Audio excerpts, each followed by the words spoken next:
to all those who devoted their lives to aviation.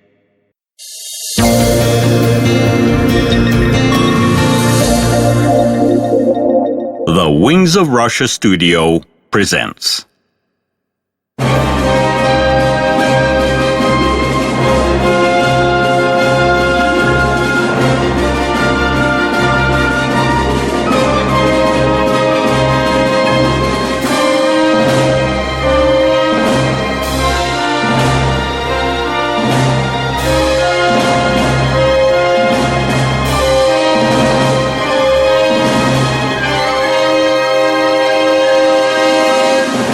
Wings of Russia documentary.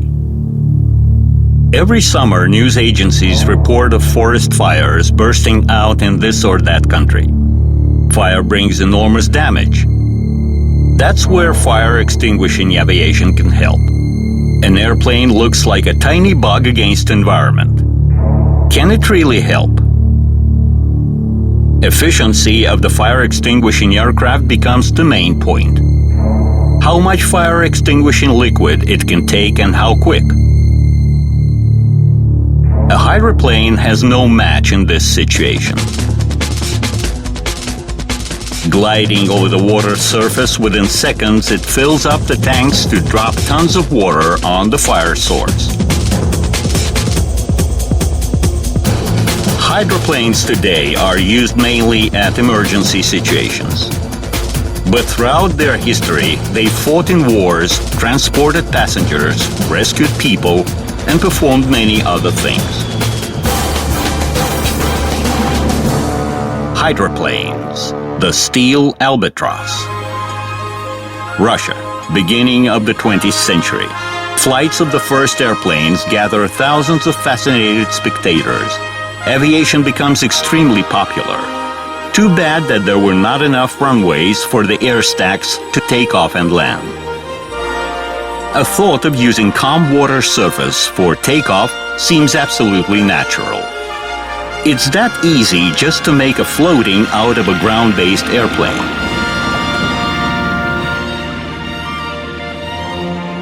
First probes were not much intricate. Instead of a wheeled landing gear, there were floats. But it wasn't that easy. For an airplane of this kind, the most important thing is its seaworthiness, the ability to be stable on water.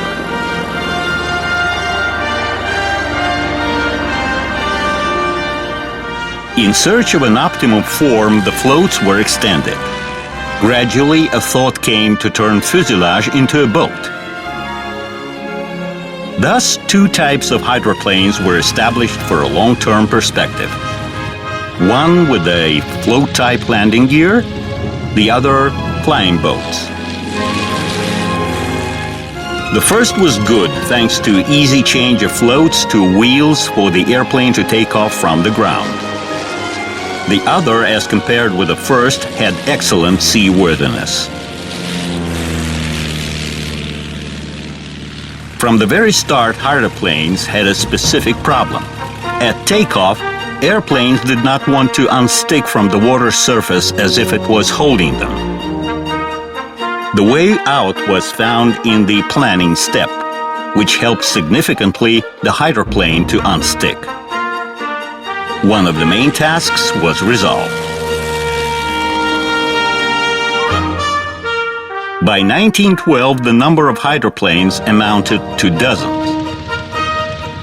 Most successful companies were the American Curtiss, the French Nieuport, and the British Roy. Hydro aviation in Russia seemed to have good perspective. The country is washed by seas from all sides, with a lot of internal calm and plain rivers. Starting with copying foreign samples, Russian designers quickly turned to creation of their own models. The first Russian hydro airplane was made by Yakov Gakel.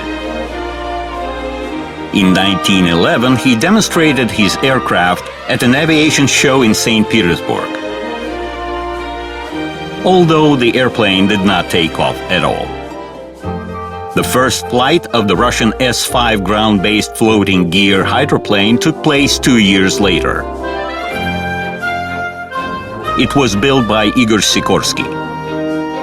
His next hydroplane, S-10, became the first Russian hydro aircraft put into production. The Army expressed interest to such aircraft, identifying them as an efficient reconnaissance instrument. But still, only 7 of S-10 were purchased. Army commanders preferred to buy hydroplanes abroad. Domestic designers, in their opinion, did not deserve enough respect.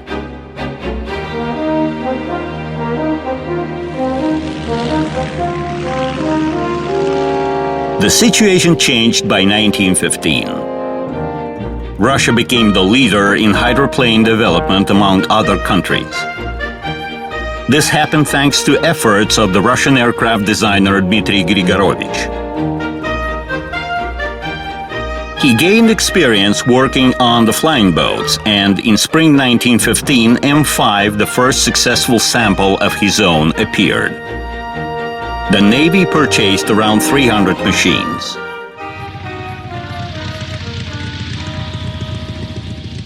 Grigorovich continued his experiments. Half a year after his first aircraft, there appeared M9, another successful flying boat. It was larger and had a more powerful engine. Its flight and seaworthiness characteristics were improved. M9 could be used even at a sea of over half a meter. Both M5 and M9 successfully participated in the First World War. A lot of them were used in the Baltic and the Black Seas.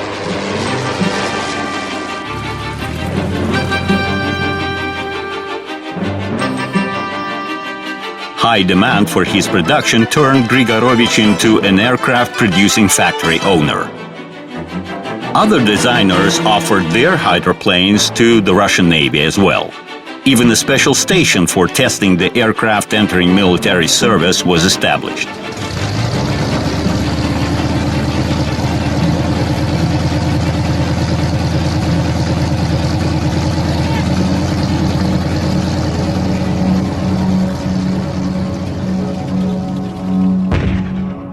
The situation radically changed after the October Revolution of 1917. All factories were nationalized, the industry was in a quick downswing. After the Civil War and intervention, the country leadership pursued the path toward militarization. Among other weapons, the country needed aircraft.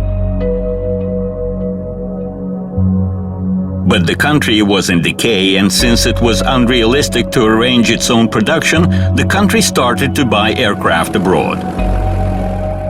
The most close commercial relations were established with the Italians and Germans.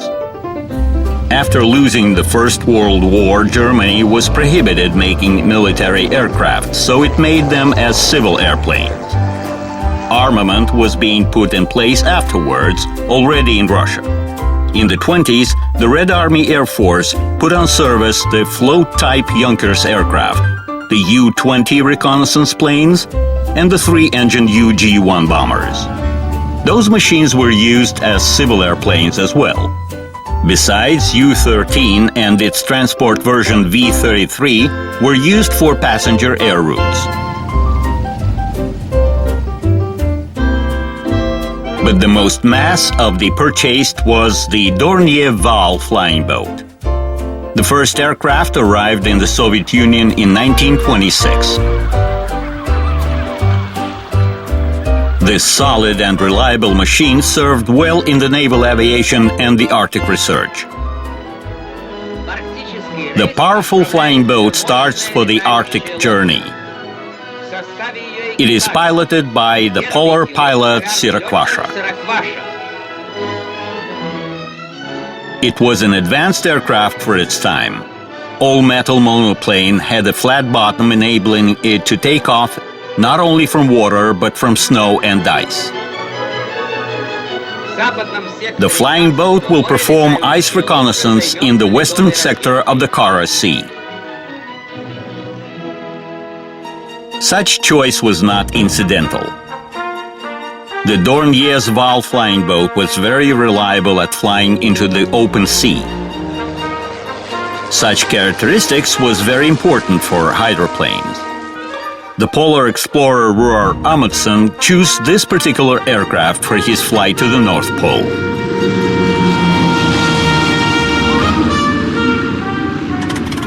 Italian hydroplanes found their application in the USSR in various spheres as well. The three-seat Savoia S-16 flying boat was used as a reconnaissance aircraft. A whole crowd used to take it to water with the help of a wheeled cart, the so-called rollover chassis. The aircraft was taken to seaplane ramp, put on water, the chassis was detached, and the boat took off.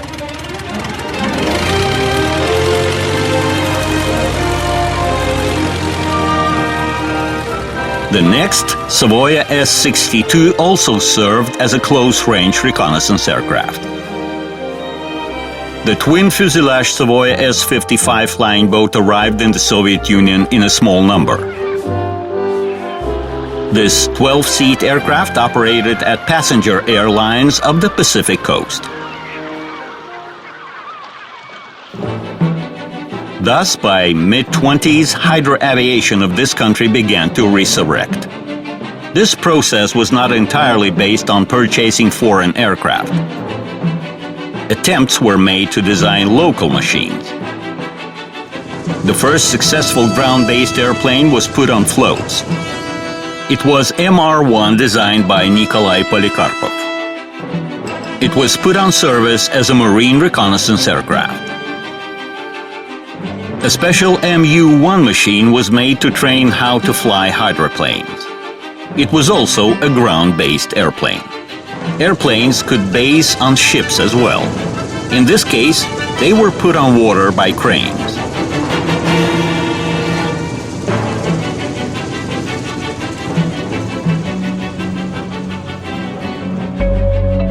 Everything seemed so simple. Just take a ground-based airplane and put it on floats. However, there were no locally made floats, and their construction turned out to be extremely difficult. First, the floats were coming from abroad.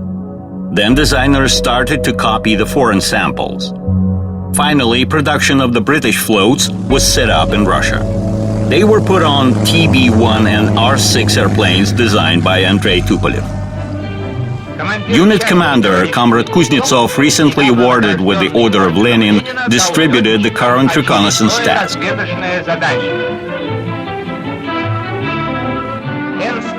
This hydro reconnaissance unit is one of the best.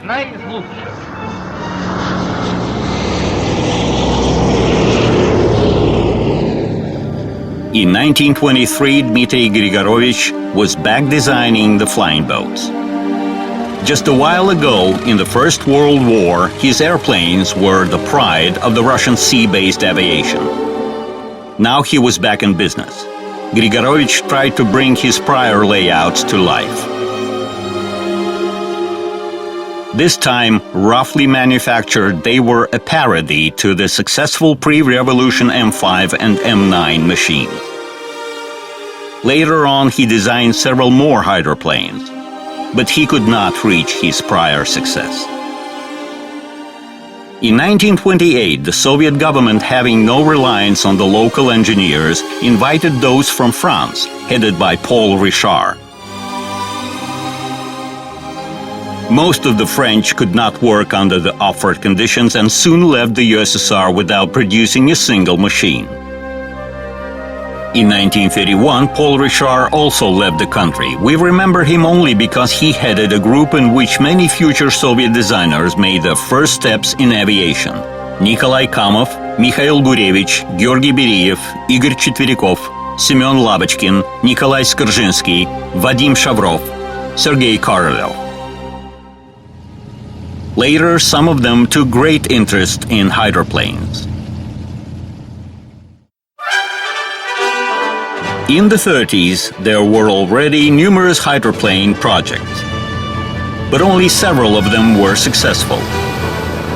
Among them was the MBR-2 close-range reconnaissance aircraft designed by Georgy Beriev.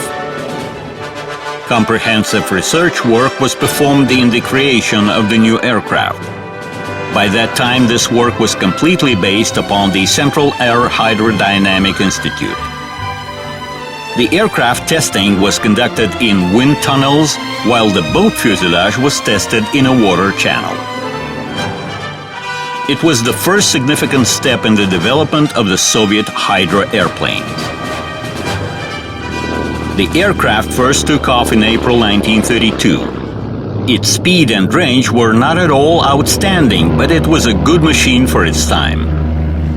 Most important was the use of wood, which was in abundance, enabling to develop mass production.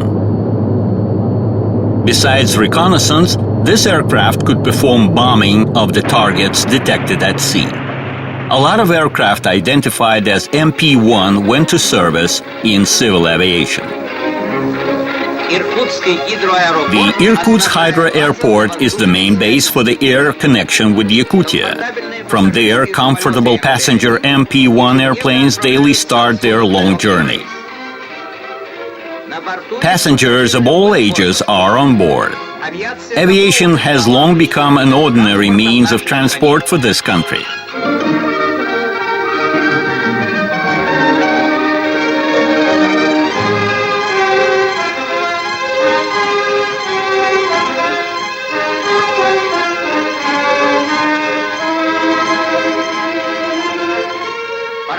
It takes 15 to 20 days for a ship to reach Yakutsk. A hydroplane covers the same route within 12 hours.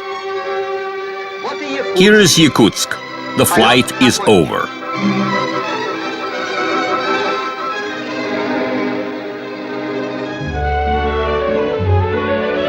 The light Sha-2, designed by Vadim Shavrov, was also a mass product.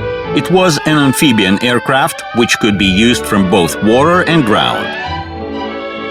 It had a standard wheel landing gear. Due to its minor dimensions, Sha-2 could not be used at sea. It did not interest the army either. Nevertheless, the Shavrov's amphibian was a very popular machine. It was used in the air schools and air clubs, worked at passenger Hydra airlines, performed ice and fishing reconnaissance. Its popularity could only be compared with the Polikarpov's U-2, the most renowned training aircraft of that time.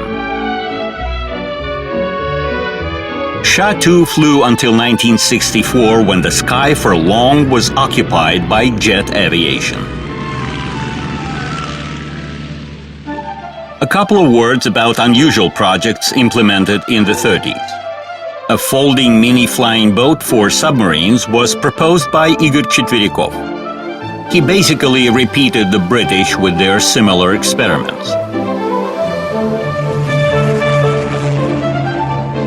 Chitverikov's aircraft was called SPL. It was too fragile to be used at sea. There was also an exotic project, a suspended torpedo-carrying sea glider PSN. It was supposed to be dropped from a heavy bomber, approach the target, torpedo it, and then land on water. But this idea did not come true.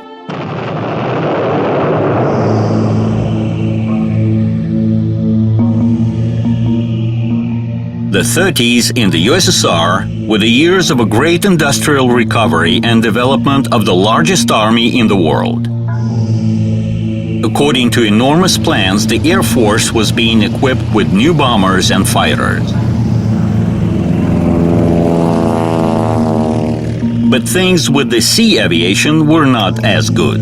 Its doctrine was indistinct. Therefore, there were no orders for the new machines. All this made a negative impact on the prospective sea aircraft development. Several design bureaus were involved in this work, but the military command was not satisfied with the results. Even Andrei Tupolev, by that time a respectable designer, did not succeed in developing flying boats.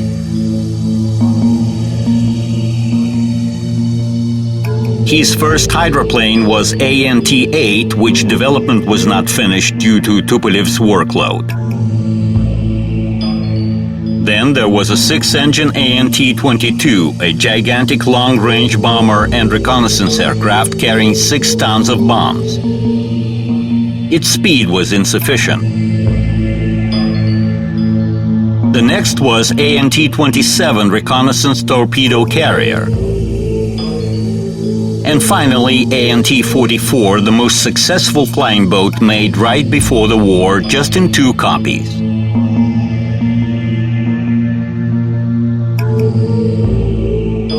Not long before the war, there appeared minor reconnaissance aircraft meant to be ship-based. They were developed by the Beriev Design Bureau. The prototype for these machines was the bought in Germany Heinkel ship-based reconnaissance aircraft. In the USSR, it operated under the name KR-1. The German aircraft did not have any outstanding flight characteristics, but it allowed to establish cooperation between a ship and an aircraft.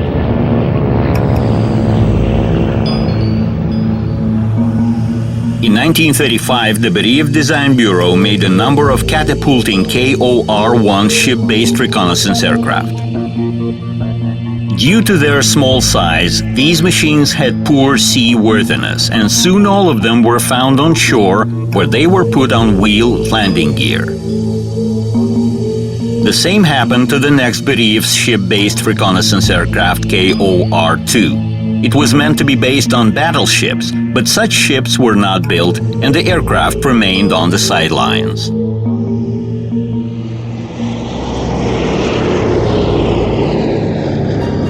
By mid-30s, the speed factor became decisive in the world aircraft development.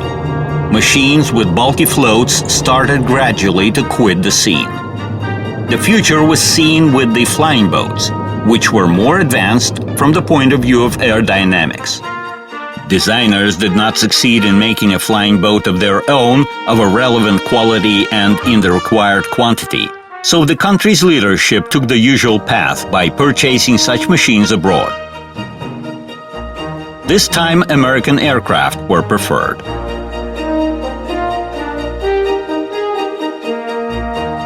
The 4-engine Glenn Martin 156 flying boat was built upon the Soviet order.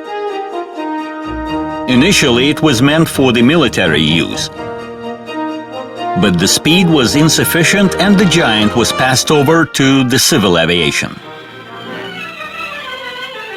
The other passenger flying boat even got into a popular Soviet pre-war comedy film Volga Volga. It was Igor Sikorsky's S-43. There was also Douglas DF. Passengers were accommodated in 4 compartments. Soft armchairs could be transformed into couches. Airplanes were attached to the Polar Aviation. All these machines were bought in single copies, while the most mass in America was a flying boat of the Consolidated Company. It was being produced in the USSR since 1938 under the definition GST transport hydroplane, but it was equipped with Soviet engines. The USSR An-275 flying boat is delivered to the Khimki Reservoir. This flying boat was part of the Polar Aviation, while the Khimki Reservoir in the north of Moscow in those years was its base.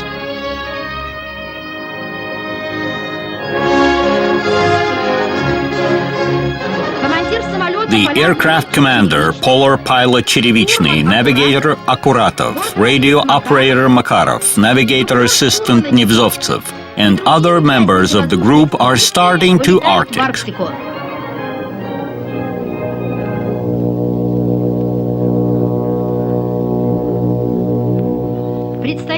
They will perform ice reconnaissance in the Laptevich Sea and the Eastern Siberian Sea. By the 40s, the Soviet hydro aviation consisted of dozens of different types of flying boats of the Soviet and foreign design. And while they suited the civil aviation quite well, those machines were hopelessly outdated for the military purposes. The most popular MBR-2 close-range sea reconnaissance aircraft was outdated long ago. while the Chet-2 long-range reconnaissance plane of Igor Chetveriakov was built for service in a small quantity.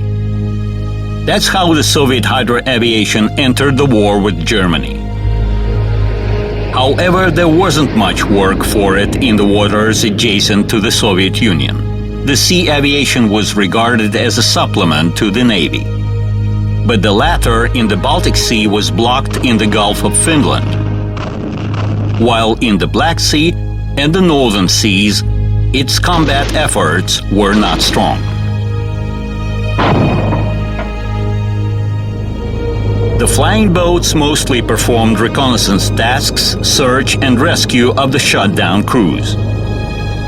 There were only occasional chances of detecting and attacking a German submarine. An enemy submarine is right on board.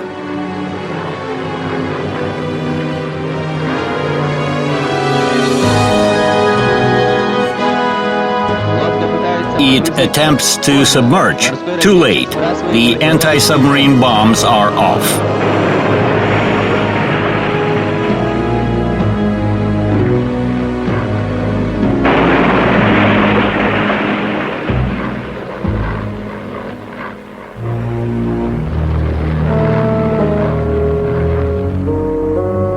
The operator sends a message to the base. Enemy submarine attacked in square 4314. At the same time, sea combat actions of a radically different scale and effect took place far away from the USSR. Most of the German submarines were hunting in the broad expanse of the Atlantics. Convoys were going continuously from America to England.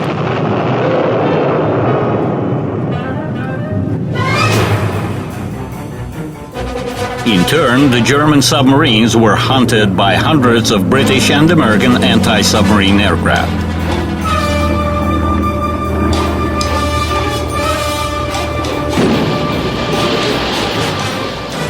No less actively, hydro aviation was used in the Pacific Ocean, where in December 1941, USA and Japan entered into confrontation.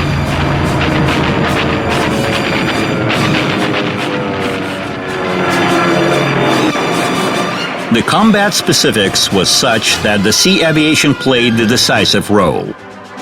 Therefore, the naval aviation on both sides had huge quantities and different types of hydroplanes. With such hydro aviation blossom, the Second World War was the start of its decline.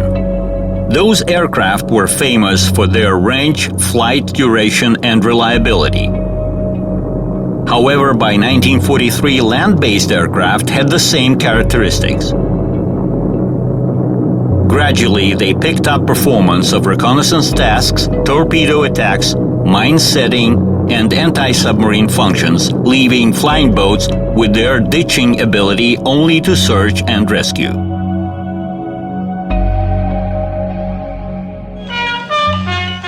In 1943, the USSR obtained a chance to enforce its naval aviation. Allies started to provide help. Among other things, coming through the Lend-Lease program, there came flying boats. Those were new modifications of the same American flying boats which were built in the USSR before the war. The aircraft was called Catalina. It had several versions, including amphibians. It was the right choice. Catalina was really one of the best flying boats of the Second World War and had the largest circulation in its class, 3,300 copies.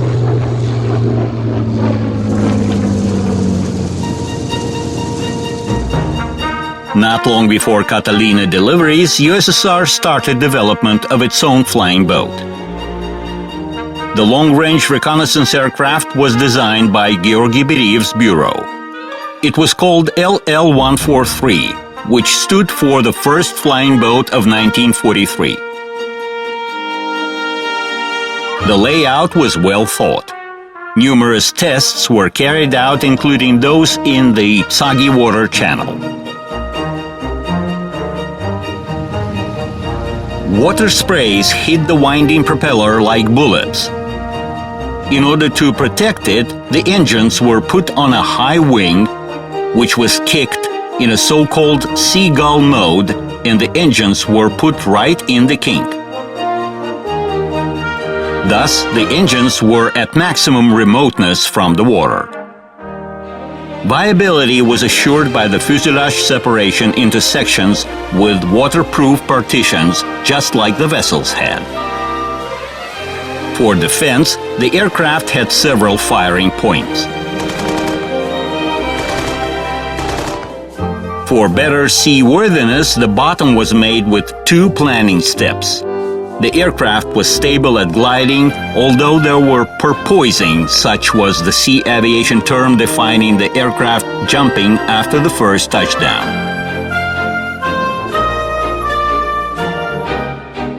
LL-143 performed its first flight in March 1945. Then there were difficulties with the new engine supply. They were first supposed to be put on the more important Tu-4 bombers. The flying boat was commissioned only in 1951 under the name of BE-6.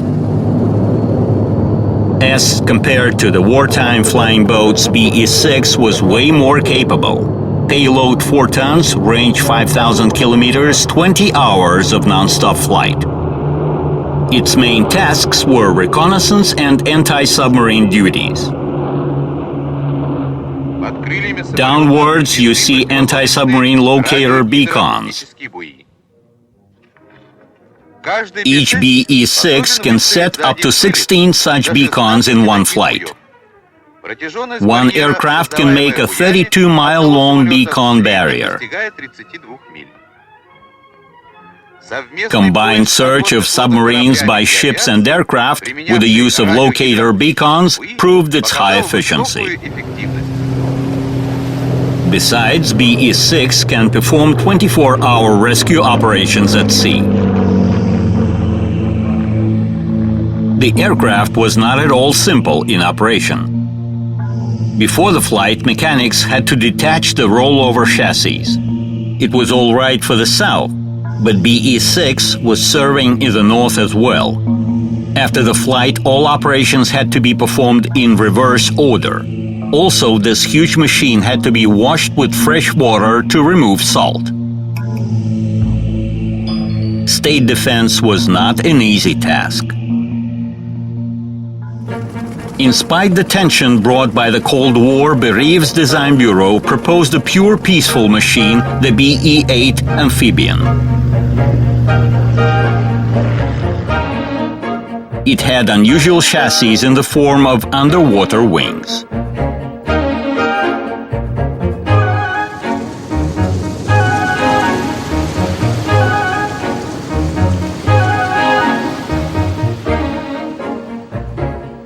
Speaking of experiments, we should mention the Hercules flying boat built by Howard Hughes, an American millionaire. This 200-ton giant had 8 engines and almost 100-meter wingspan. But it made only one flight at a range of less than 1 kilometer.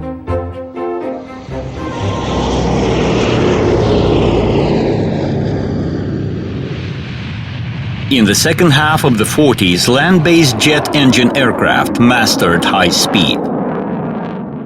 The rush for speed involved hydro aviation as well. The principally new engine opened unlimited capabilities. Georgy Beriev fell to temptation. By that time, he was practically the only designer left in the USSR who was making hydro airplanes. After the war, his design bureau was based in Taganrog, where a jet engine R-1 reconnaissance flying boat was made in 1948. High flying speed resulted in high speed at takeoff and landing. The aircraft water touchdown turned into a crazy race with the out-of-limit G-loads. This was bad for both the layout and the crew.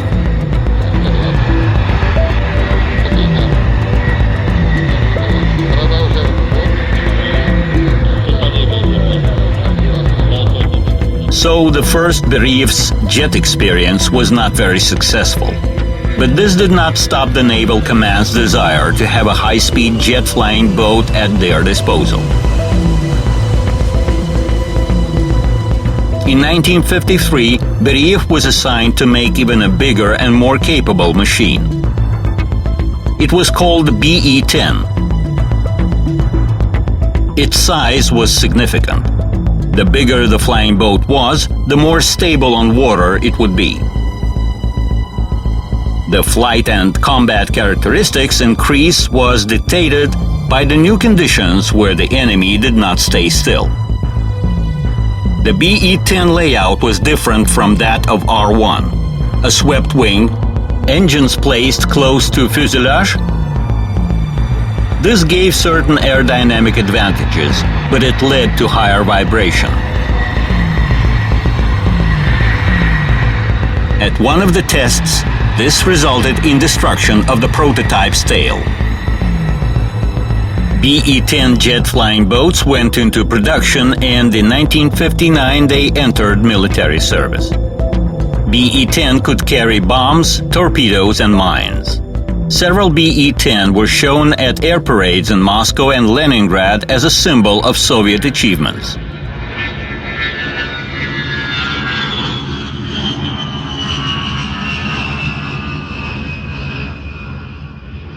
Soon there came a new important task: record setting. The hydroplane was now identified as M10. In September, M10 was prepared for world record setting in payload, altitude, and speed. This time the task was assigned to test pilot Georgy Buryanov, navigator Vladimir Boguch, and operator Viktor Perebailov. The date of the first flight was September 3, 1961. Additional cargo is loaded and sealed. Controls are installed and sealed by the sports commissioner. Chief designer Georgy Bereev gives instructions to the crew.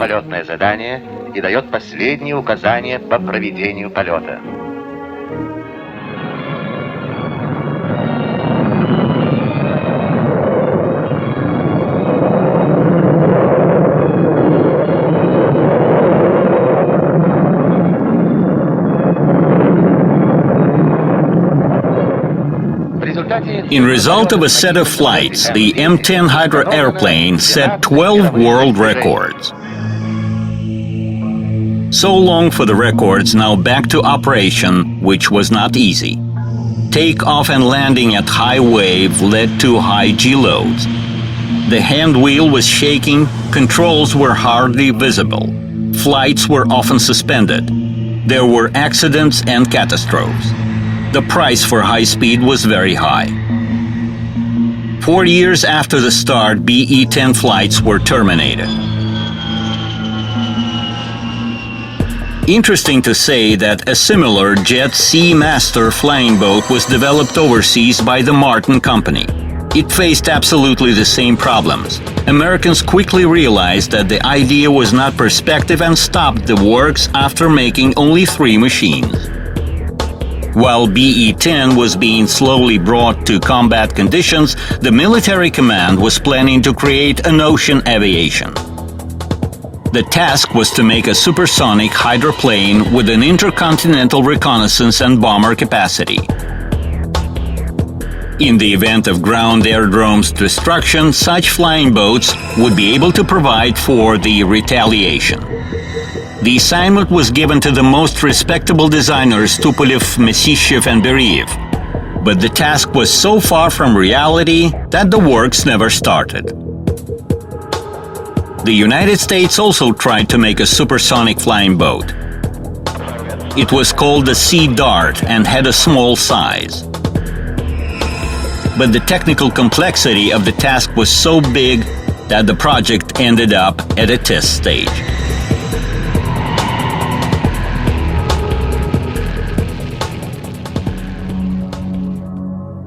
The West was gradually putting flying boats aside. First, because of their high operational costs. Secondly, because their combat tasks could well be performed by other means.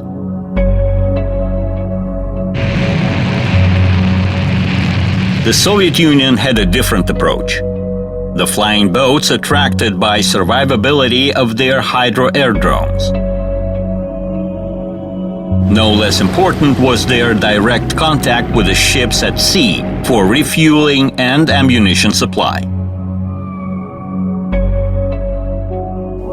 An event happened in 1960 led to revolutionary changes in the sea war strategy.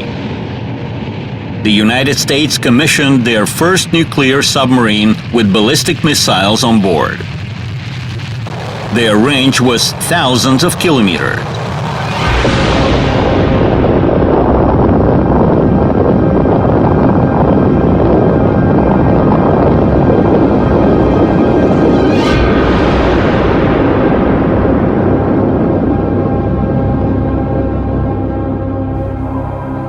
Search and interception of such a submarine became practically useless.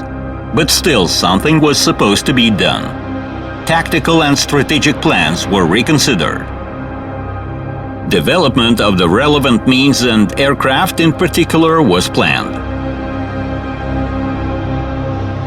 That's how the interception line idea appeared. At the worldwide ocean lines, the NATO submarines were supposed to be found by the Tu-95 ARTSE reconnaissance designators, while at mid-range lines by the anti-submarine Il-38 and BE-12.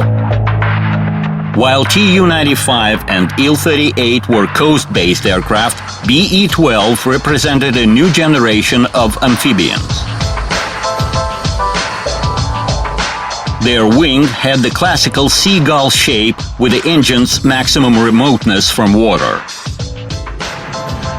Tests showed BE-12 complete superiority over BE-6 in all parameters. Amphibiousness made the aircraft independent of any season. It was more capable of performing the main task, submarine search and destruction. For this purpose, the aircraft could carry bombs, self-homing torpedoes, and even tactical nuclear charges. Dozens of radio beacons and other special equipment were used for detection. Each beacon cost like a passenger car, therefore air units were short of their application. The search equipment located in the long nose and the same kind of a long tail gave the aircraft an unusual look. The non-sea pilots joked about BE-12. Is it a nose or a tail? It depends on the task, the sea pilots joked back. Training at the naval aviation units was intense. Same things day after day. Training, theory, weapons application, continuous combat duties, a routine. A different thing was a real target detection, track down and its radar lock-on. A real hunter's excitement. Training, which took place every year until the end of the 80s, tested the acquired skills.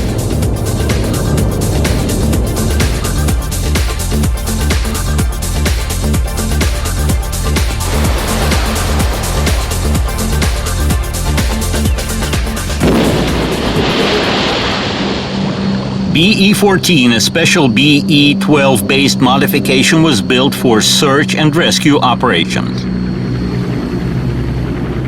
It differed from the base aircraft by more wider hatches to take in the victims. But it remained a single copy. Rescue functions were performed by several specially refurbished BE-12. One of such amphibians was successfully used to deliver emergency cargoes in October 1993 during the disastrous earthquake at the Kurils.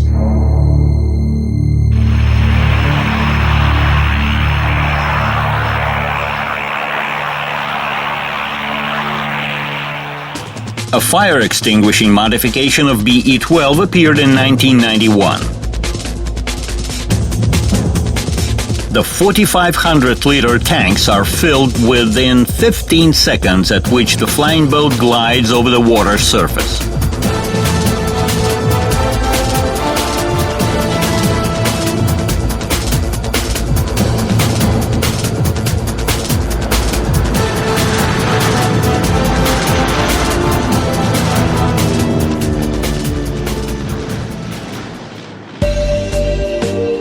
In 1983, the Beriev Design Bureau obtained a new task.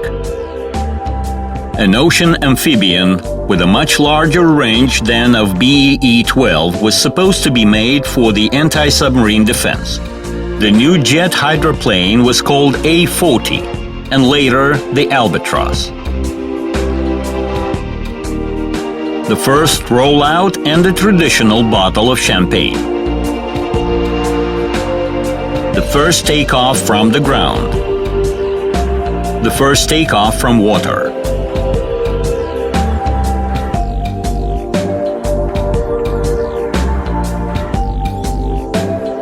The A-40 dimensions allowed it to be used in the oceans at waves of up to 2 meters.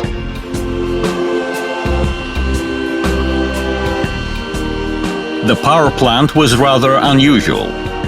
It consisted of 2 visible cruising engines of 12 tons thrust each and 2 hidden booster engines of 3 tons thrust each, working only at takeoff. Long-term patrolling was provided by an in-flight refueling system. By the time of its first flight in December 1986, the country entered a difficult economic period, leaving Albatros with no customers. It did not perform any combat task, but surprised the world continuously by setting 138 world records in altitude, speed, and payload.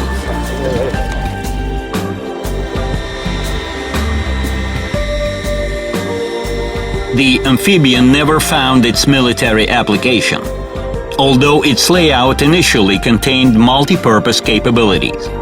Different versions of this aircraft were offered under new economic conditions: rescue, cargo, passenger, fire extinguishing. In order to promote this and other Beriev's aircraft, the first Hydro Aviation Salon took place in Gelendzhik at the Black Sea in September 1996, which has become a regular event. Unfortunately, the aircraft did not find demand neither in this country nor abroad. Since the Ocean Range A-40 was no more actual, the Beriev Design Bureau developed a new aircraft based on the same successful layout, but of minor size and weight. It was called BE-200. This amphibian made its first flight in September 1998.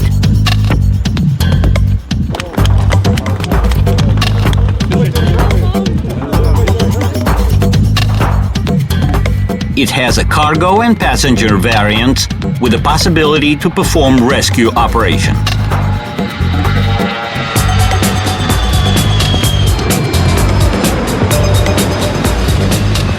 But the main and currently most demanded application of this amphibian is the forest fire fighting. The fire-extinguishing BE-200 is 3 times more efficient than BE-12. Its productivity is twice higher than that of the world's most renowned Canadian CL-415 fire-extinguishing airplane. No doubt that BE-200 was assigned to serve for the emergency ministry, and it already took part in real operations.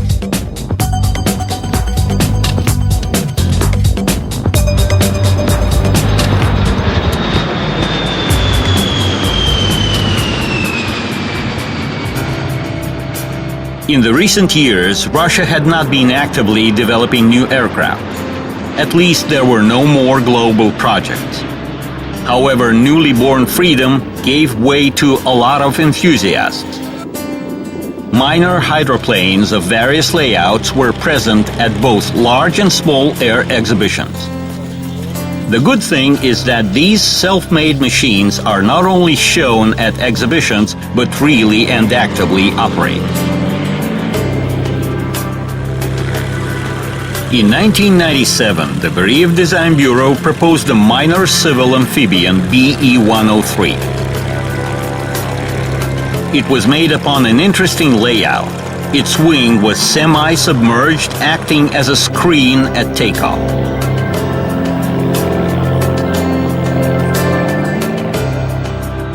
Demand for hydro-aviation makes no doubt.